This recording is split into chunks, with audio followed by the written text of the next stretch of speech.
You have never truly decided to stop. You believe that fullness is a state of satisfaction, a conscious conclusion reached after a meal.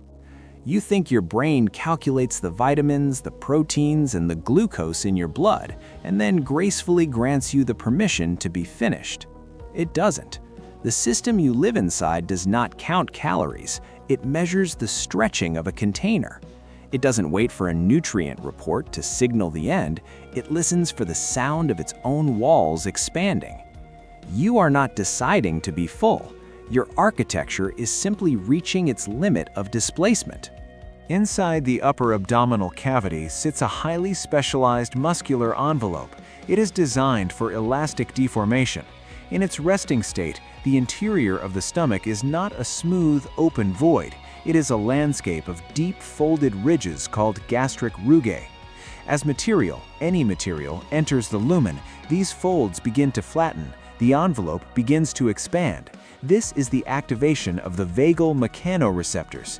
These are biological strain gauges. They are indifferent to the quality of what you have consumed. They do not distinguish between the nutrient density of a fibrous root and the hollow, aerated volume of processed starch. They are blind to identity. They only report the degree of physical tension applied to the wall. When this distension reaches a specific geometric threshold, the vagus nerve sends a high-frequency signal to the nucleus tractus solitarius in the brainstem. This is the structural stop command. It is a mechanical reflex triggered by the physics of space, not the chemistry of nourishment. Consider the history of the system. For most of human existence, volume and density were synchronized. Bulk almost always signaled the presence of fiber and complex energy. The more space a food occupied, the more work it provided for the body. But modern consumption has decoupled these two variables. We have learned to engineer materials that occupy massive amounts of space with almost zero structural density.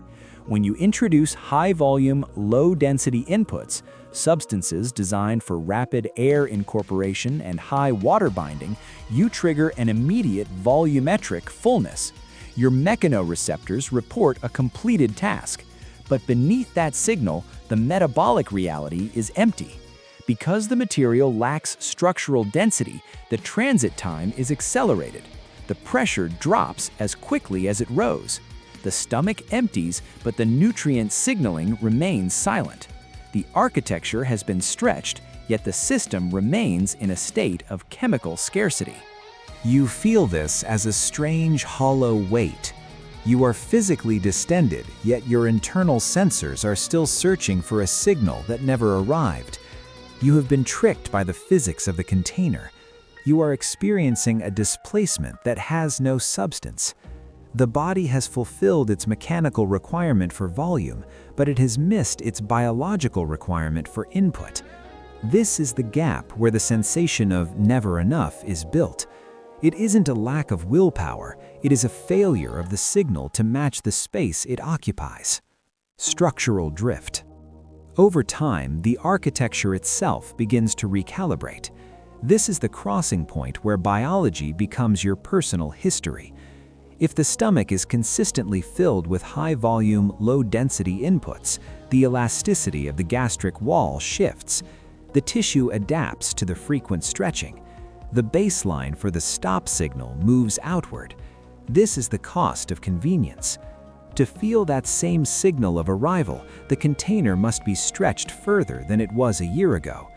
The system is not demanding more energy, it is adapting to a new geometry. You experience this as an increase in appetite, but it is actually a loss of structural sensitivity. The body is building for a larger capacity, not because it needs the fuel, but because it has learned to expect a lack of density. You are becoming a larger vessel simply to maintain the ability to feel the wall. The body is not asking for more. It is a system designed for a world of density, trying to find its bearings in a world of air. Every time you reach for volume without substance, you are asking your architecture to compensate for the void. Eventually, the signal and the space no longer recognize each other. You are left with a body that is building itself around a vacuum, waiting for a pressure that it can no longer sense. The system is not broken, it is simply reaching for a wall that it can no longer feel. This is Inside Eat,